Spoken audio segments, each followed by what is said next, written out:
Assalamu alaikum students. Today we are going to discuss about the lecture number 25 of chapter number 4. Our topic is epithelial tissues. What is meant by epithelial tissues?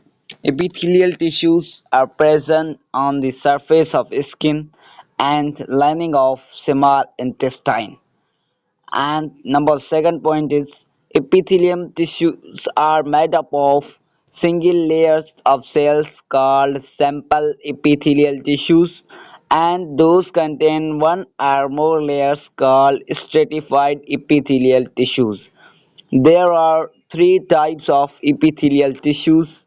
First one is squamous epithelial tissues, second one is cubical epithelial tissues, and third one is columnar epithelial tissues. What is meant by squamous epithelial tissues? Squamous epithelial tissues are arranged like fillet layers.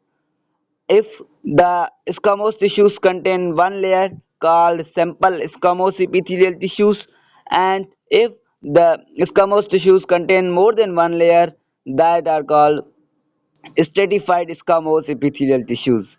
And if the epithelial tissues contain one layer, that is called cuboidal simple cuboidal epithelium tissues.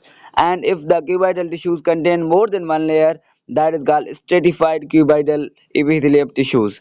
And if the columnar tissues contain one layer, that are called simple columnar epithelial tissues. And if the columnar the epithelial tissues contain more than one layer, that are called stratified columnar tissues.